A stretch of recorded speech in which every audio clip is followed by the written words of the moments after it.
प्रिय दर्शकों, नवग्रहों में राजा सूर्यदेव तथा युवराज बुध का राशि परिवर्तन हो चुका है। यह शुक्राचार्य के वृषभ राशि में गोचर करना आरंभ कर चुके हैं। क्योंकि बुध और सूर्य का जब भी योग बनता है तो एक प्रबल महाराजयोग का निर्माण होता है, जिसे बुधादित्य योग कहते हैं।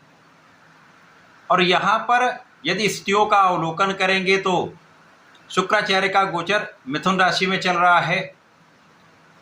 बुध और सूर्य वृषभ राशि में गोचर करना आरंभ कर चुके हैं। तो यहाँ पर बुधादित्य योग के साथ साथ परिवर्तन राजयोग भी बन रहा है। निश्चित रूप से ये बुधादित्य योग तथा परिवर्तन राजयोग और सूर्य बुध का जो राशि परिवर्तन वृषभ राशि में हुआ है वो समस्त राशि के जातकों को प्रभावित करेगा। कुछ विशेष तथा बड़ी स्थितियां बन रही हैं जिनका कुछ बड़ा लाभ भी प्राप्त हो सकता है। जय श्री गणेश। नमस्कार, मैं आचार्य संजय द्विवेदी। मेरे समस्त प्रबुद्ध दर्शकों का मेरे चैनल पे हार्दिक स्वागत है।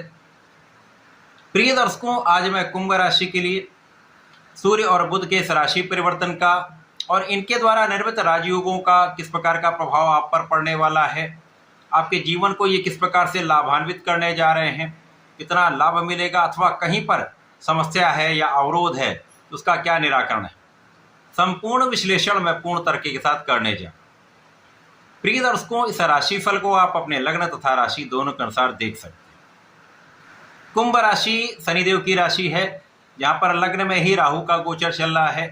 यद्यपि लग्न के स्वामी अत्यंत प्रबल अवस्था में है और यहाँ पर यदि हम स्थितियों को देखें तो सूर्यदेव यहाँ पर सप्तम के स्वामी हैं तथा बुध यहाँ पर आपके पंचम तथा आपके अष्टम भाव के स्वामी।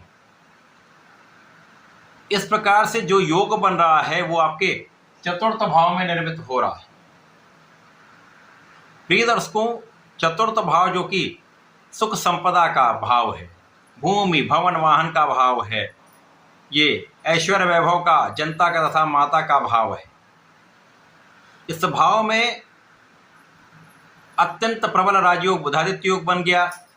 इसके साथ साथ इस भाव के स्वामी शुक्राचार्य पंचम भाव में गोचर कर रहे हैं और ये परिवर्तन राजयोग पंचम तथा चतुर्थ भाव दोनों को प्रबल करेगा तथा जो इन ग्रहों के भाव हैं वो निश्चित रूप से प्रबल हो जाएंगे क्योंकि केंद्र में ये राजयोग निर्मित हो रहा है।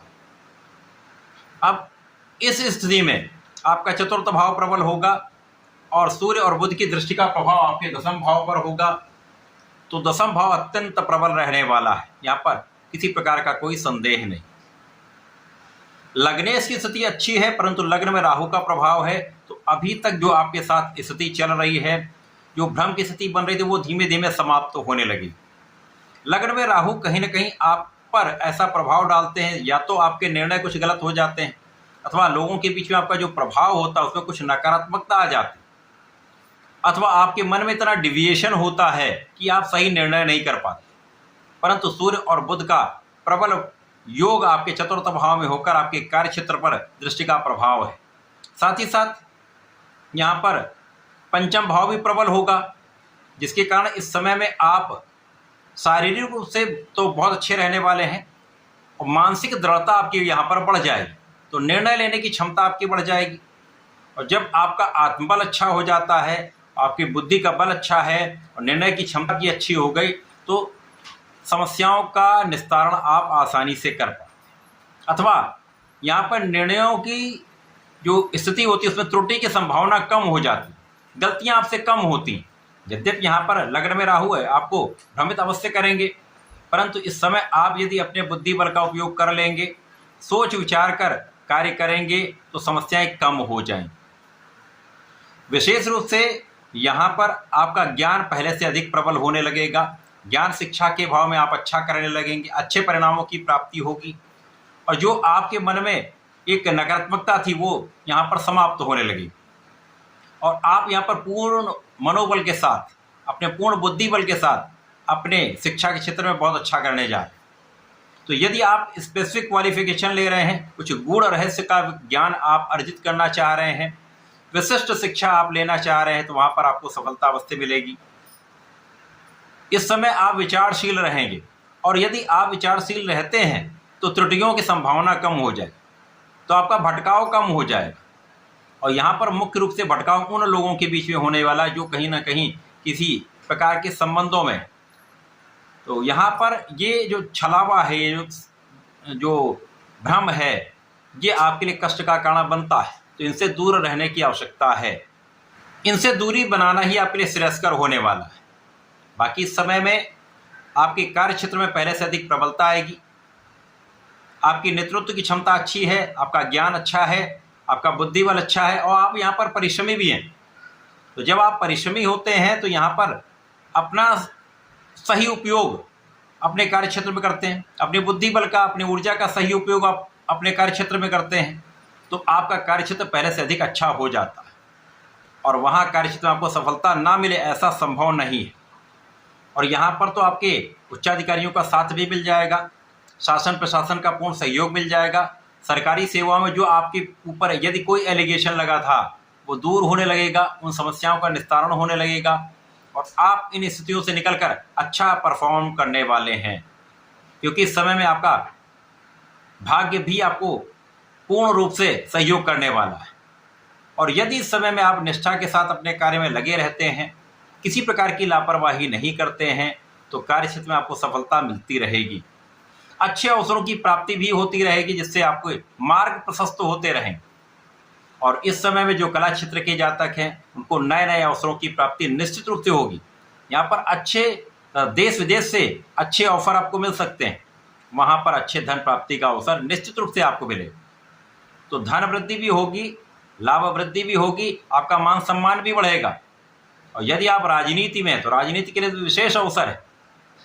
यदि इस समय में आपने विचार करके कोई भी कार्य किया तो आपका कार्य क्षेत्र भी बढ़ेगा, आपका अधिकार क्षेत्र भी बढ़ेगा, लोगों के बीच में आप सराहे भी जाएं।